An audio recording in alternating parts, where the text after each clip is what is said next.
Google is watching you. In fact, they even got sued for doing it while you were in incognito mode. But little things like lawsuits aren't gonna stop them from doing it again. They make more than enough money by serving you eerily relevant ads to make up for any fines. So if nothing's gonna stop them, well, you should just give up and throw in the towel, right?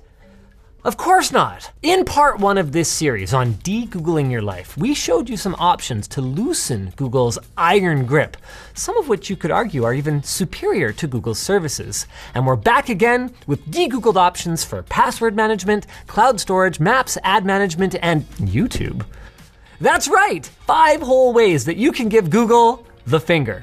Or 6 fingers if you count our sponsor. FlexiSpot. Their E7 Plus standing desk and C7 Ergo chair are here to elevate your workspace. Save big by bundling them together, then use code Linus50 for $50 off your order of $500 or more. Check it out using our link in the video description. One of the most convenient services Google offers that you might not even think about that you're using is also one of the most dangerous: the password manager that is built into Chrome and Android. I mean, it's great on the surface. You just log into your Google account and the passwords for other sites fill in automatically everywhere you go. Super convenient. But what happens if somebody gets into your Google account? Not only will all of your Google services be accessible because they all use that one login, but all of the accounts stored inside it will be exposed too. It's kind of like a 200 for the price of one special for account hijackers. Now, I get if you still want to have a Google account. That's totally fine, but you can lower your risk by using a non-Google password manager. Of course, it feels these days like everybody has a password manager, so which one do you trust? Well, the ultimate in privacy is going to be hosting your own on a computer that you control using KeePass or Bitwarden. Both of them have been around for a while, are open source, and work on pretty much anything. KeePass is single device only, but Bitwarden can even sync across multiple devices, and if you want, it can sync to the cloud as well. If you're doing that, you might also want to consider the competition. For a mainstream choice, we like 1Password. Not only does it tick all of the boxes with support for every big operating system, passkey support, 2-factor codes for secure login, and more, it also has its own twist that even if 1Password were to suffer a major leak, like what happened to LastPass in 2022, there wouldn't be any danger. When you sign up, you're given a random secret code, and that code with your password is needed to unlock your vault anytime you log in on a new device. What that means is even if somebody got your login credentials, and even if they had the file with your vault in it, they can't easily decrypt your data, at least with today's computers. Their app is pretty good too. Moving on, Proton, the Google but for privacy company that we brought up in part 1, also offers a password manager that's gotten really good and really quickly. It has support for making burner emails or aliases, 2-factor support, passkey support, and it very recently gained the ability to lock your vault with a different password from your account password, meaning even if you're logged into your Proton account, your passwords are still safe if, say, a nosy family member decides to look through your computer. Now, the fine details vary, so you're gonna wanna try a couple of them before you settle, but the way that they work is pretty similar across the board. You download the app or browser extension, create an account, and start storing your passwords. With the appropriate permissions configured on your device, just like Google's password manager, they should automatically detect when you log into a new website or app and offer to store your credentials. Most of them also offer to create random passwords for you, so you don't even have to think about what to use. Once you've decided on one you like, you're gonna need to export your passwords from your old basic manager, and I'm gonna assume it's Google Passwords here. Open it up, click the settings gear, then click Export. You'll get a CSV file that you can then import to the password manager of your choice. For 1Password, you would go to your account settings, then click your name in the top right, then Import. Click either CSV file or a different password manager, choose the vault that you want to put your passwords into, then drop the CSV into the upload box and click Continue. You can pick and choose what to carry over if you want, and when you're done, you can apply your labels. The process is pretty much the same for the other password managers out there, and most of them are going to have a page like 1Password's with the steps that you need to follow. No matter what you go with to manage passwords though, a 2-factor app that gives you login codes is a must. It is much more secure than getting these codes via email or especially via SMS. Now, most password managers these days have two-factor support built in, which is convenient. But that convenience of having everything in one place comes with the risk of having everything in one place, and we would strongly recommend a separate app. But again though, which one? Our main pick is Entei Auth. Yeah, the same Entei as in part 1. It works everywhere and can either be used in the cloud with end-to-end encryption or on a single device without the need for an account. Entei's UI is well thought out and easy to use, plus it even shows you the next code if the current one is about to expire, so you don't have to wait for it to roll over before you start typing. You can even pin, tag, and search your sites, which makes it a lot easier to manage a big list compared to Google Authenticator. They call it a labor of love on their GitHub page, and it really looks like one. Authy is another okay choice with a pleasing look and feel, but compared to Entei, it offers only basic search, which is fine for a lot of people, but there are a couple of things to watch out for. Their desktop app is no longer supported as of March, and your account login is tied to your phone number by default. So if you change your number, you will need to make sure that you update it or you can end up locked out of your account. The good news is that recovering your account only takes a few days, if that happens, and there's not a major security implication to this, because if someone gets access to your phone number, they would also need your backup password in order to get your codes. Now, if you want to use something other than those two options, that's probably fine. Just make sure that it's encrypted and secure if it synchronizes across devices, or that it never leaves your phone. Whatever you use, the way to add codes is pretty much the same. Go to the site or app you want to secure, enable two-factor authentication, then on your app, tap Add and scan the QR code. Enter the code the app gives you into the site, and you should be good to go. Just please make sure you put your recovery codes somewhere safe, and not in your password manager if you can avoid it. If you can't scan the QR code, by the way, for some reason, most sites and apps will let you manually type a secret key instead. Now, migrating from Google Authenticator is a little tricky, but not too bad. You can export your codes as QR codes by tapping the hamburger menu, then transfer accounts, then export. Select the accounts you want to transfer, and you'll get a series of QR codes. At this point though, you'll need another device with a camera that is logged in with the authenticator that you want to use, and then you can use the import function. In Entei Auth, you get there by tapping the hamburger menu, then data, then import codes. Choose Google Authenticator, then scan the codes, one by one. Yeah, it's a bit of a pain because Google expects you to only ever do this if you're upgrading to a new device, but once it's done, and you're free! Free to go anywhere you like! As long as you don't mind Big Google following you around. That's right, Google Maps is so dominant that when Apple Maps came out in 2012, many people considered it literally unusable, in spite of Apple's efforts, because of how poorly it compared to Google's worldwide fleet of vehicles that maps out the roads and takes photos as they go. Now, one popular alternative used to be Waze, but that has also been owned by Google since 2013. Apple Maps, speaking of, finally launched a web app. It went into beta actually the day that we wrote this, and Bing or even MapQuest can stand in for Google Maps in a pinch. But in the spirit of de-Googling, we kind of wanted to find something a little more open, like OpenStreetMap, which makes maps from user submissions and has support for front ends that include some pretty advanced features. Magic Earth, for example, is available on iOS and Android, and on top of offering turn-by-turn navigation and crowdsourced traffic data, it can also act as a smart dash cam with driver assistance to warn of things like forward collision, stop-and-go traffic, lane departure traffic signs, and more. Now, you probably don't want to rely on those features for safety, and we did encounter some odd behavior even just in the basic search functionality, but it's free for personal use, so I'd say it's at least worth giving it a try. And the same goes for Osamand.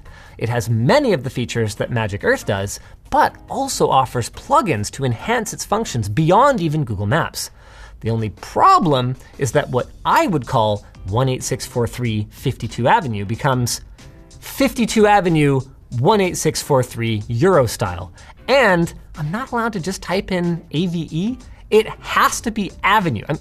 Look, you can learn to live with it, but I can also see why most North Americans don't bother. One last option is to use a search engine like DuckDuckGo or Kagi, who we talked about in part 1.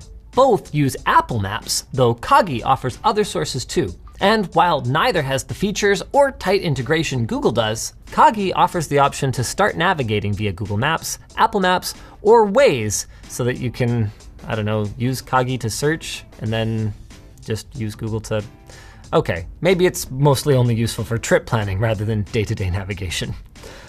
Now for a big one. Google Drive is so common for cloud storage that for a long time, we even used Google's lax storage limits to back up our entire petabyte server. It's convenient, especially to quickly share files, and their privacy policy claims that they encrypt your data and don't use it for advertising. So a secondary Google account just for Drive could be an option if you don't mind some Google in your life. You know, like a cheat day. But we are de-Googling, and that means exploring other options. There's the big ones, like Dropbox, iCloud Drive, and OneDrive, who all also offer encrypted storage, and even extras like protected vaults that require a password to access. But if your email is also with the company you're using for storage, you need to be careful what you store there in case of a data breach. One way that you can make sure that you're secure is to encrypt your files locally on your computer using something like Cryptomator. Then you can sync those files to any cloud storage you like, though you won't be able to easily share anything uploaded this way unless you also share your encryption key. If you want something a little different, then there are other options like Proton Drive. We mentioned these guys earlier and in part 1 with their email service. And while keeping all of our eggs in one basket is one of the reasons that we're skipping out on Google, Proton offers the ability to use a secondary password to unlock your data after logging in, again, to prevent someone with access to your computer from digging through your stuff. Proton's biggest problem, though, is that you can't purchase more storage than they offer in their plans, and if you're not on a family plan, that limits you to just 500 gigs, even at the ultimate tier. Now, they do sometimes allow you to upgrade to their older Visionary plan that gives you multiple terabytes of storage, but you're forced to subscribe on an annual basis for a pretty hefty sum. Still, if you're not backing up massive amounts of data, Proton Drive is very Google-like, but not run by Google. Of course, it's not run by you either, is it? And if you've got the hardware to run it, whether it's a spare or dedicated, that's where OwnCloud and Nextcloud come in. Both of these will need you to forward ports on your router or install a remote network access app like Tailscale in order to access or share your files away from home. But for your trouble, you get way more control than you do with a cloud storage company. Both of them are free to download open source software with paid extras. OwnCloud is tuned more for our professional setting with Teams, while Nextcloud has a host of features that might appeal more to home users, including a TrueNAS plugin that makes it easier to set up on a network storage PC that you might already be running. The last big drive alternative we'll talk about is the Swiss Post Service's Tresorit. It's favored by governments and NGOs for its strong privacy and security, making it a great choice for the paranoid. And on top of that, it's actually a pretty good service in its own right. It even provides a plugin if you want to stick to using Gmail, and has apps for every major OS, even a Linux terminal app for your NAS. The files you upload and share are end-to-end encrypted, and if you're extra paranoid, you can also require the person on the other end to verify their email address before they're allowed to download it. All of this comes at a cost, though, with the free version only providing 3 gigabytes of total storage, and the biggest package coming in at 4 terabytes and costing significantly more than Google's options. Though I guess you get what you pay for. Now, speaking of paying for things, I've made my position clear that the ads on ad-supported content are the price, and that blocking them is pretty much piracy. But I've also made it clear many times that I'm not going to tell you what you should do, and the reality of it is, a lot of you are gonna pirate. So, as your friendly neighborhood tech tips man, it's my responsibility to show you the right way to do it, starting with DNS. We talked about DNS in part 1, and several services offer the ability to add content filters to their responses. These are great for apps that normally wouldn't be able to use ad block, and they can even block ads in mobile apps. Again, you can learn more about that in part 1, which we'll link down below. The problem with these services is that they limit the number of lookups that you get per month, and after that, you've got to pay. That's where Pi-hole comes in. Pi-hole lets you run your own DNS filter at home using whichever servers you like, not just those filtering ones. and it's pretty straightforward to set up. We did a whole video on it a few years ago, and I'm just gonna link that down below since it really hasn't changed much. So once you've got it set up, just make sure you don't forget the step to adjust your router settings, both so that your Pi-hole has a reserved IP address that doesn't change, and to make sure that that address is the DNS server that your router points all the devices on your network to. As for ad blocking on the web, if you're running Brave, one of the browsers that we featured last time, the built-in Shields feature is pretty decent, and I would probably just stick with that since anything else is going to make you stand out like a sore thumb among Brave users, making you much easier to identify and track, even if you're using a VPN. For everyone else, uBlock Origin seems to be by far the best option these days. It offers a default filter that will block most ads on the internet, and that allows you to manually allow content from ad delivery networks or domains that you trust or want to support. You can use custom filters to fine-tune your experience. Just be aware that adding too many filters can actually slow down your browser rather than speed it up, so try not to overdo it. Another cool function of uBlock Origin is that it can handle JavaScript blocking, which can reduce your computer's chance of getting infected with malware. uBlock Origin is available for desktop browsers based on Chromium or Firefox that can accept extensions, and it can be installed manually if you're not able to use their extension stores for some reason or another. It should be noted though, that by this time in 2025, Manifest v3's requirements are going to break it for browsers based on Chromium, if nothing changes. In that case then, there's uBlock Lite, which has the core feature of blocking ads with filter lists, but doesn't offer the ability to choose, for example, whether and when to enable JavaScript on a given site. Desktop Safari users, meanwhile, basically just have access to the extensions that are available in the App Store, just like on mobile. So for them, I'd say AdGuard is a pretty good choice for both. It can do a lot of the basic things that uBlock Lite does, but with some extra customizations available. Just remember to enable it in the extension section under Safari's settings menu and allow it to access all sites. Now, since some schools and workplaces have rules against installing ad blockers, you may not be able to do so. The good news is you can get most of the way there by disabling JavaScript on your browser here. Then, as you find sites that need it, you can allow them one by one like this. It is an extra step, but doing this can even get you past some paywalls and speed up your browser while also removing one of the common ways that malware can get into your system, and one of the common ways that Google tracks you online. Now for the big one, the site that you are almost certainly using right now, YouTube. One way out is to hope that your favorite creators are using some alternative video hosting site. Sup, flow planers, woo! But let's be realistic. Most creators aren't, and even if they were, most of their viewers aren't going to follow them there. So what do you do? Well, one option is to download videos using one of these tools and watch them offline. You'd still have to browse YouTube to discover content though, which would give Google lots of juicy information about your preferences. So how about an app like FreeTube, LibreTube, or Yati? These apps hook into YouTube for realsies, get around the almighty algorithm, do not display Google's ads or trackers, and if you import your subscriptions by using Google Takeout, you might even get notified when there are new videos on your feed. Now, importing from Google Takeout sounds hard, but it's actually pretty easy. Just log into your Google account dashboard, go to Data and Privacy, then scroll down to Download Your Data and choose what you'd like to export. In this case, you would deselect all, then check YouTube and YouTube Music. Click the All YouTube Data Included link and select only what you want to download. For these apps, all we need are the history and subscriptions, and history is actually optional. If you do want it, just make sure you go to multiple formats and choose JSON for history. Once you're satisfied, click Next, optionally choose to have this data exported periodically or just once, then click Create Export. Depending on the amount of data, it could take some time, but eventually you'll get an email with a download link. You can then unzip it and import everything into your front end. In FreeTube, you'll find it under Data Settings. For Android users, there's GrayJay and NewPipe. They hook into popular streaming services, including YouTube, with plugin support that promises to add even more services in the future. Everything shows up on your feed, and they store your playback history, subscriptions, and your playlists locally on your phone or tablet.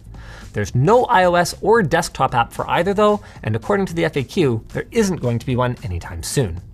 If that's a problem for you, you can also just run your own YouTube using Invidious, which lets you fully customize the way that pages look if you know how. You can even use those other apps with it. Now, like the Cirque search engine from part 1, public Invidious servers do exist, but using them means that you are trusting that the people running them aren't just gonna track you like Google does, or even insert malware. For that reason, it's best to use Tor or a virtual private network, like our frequent sponsor PIA, who we're gonna have linked down below, to hide your IP address whenever you're connecting to servers that you don't own.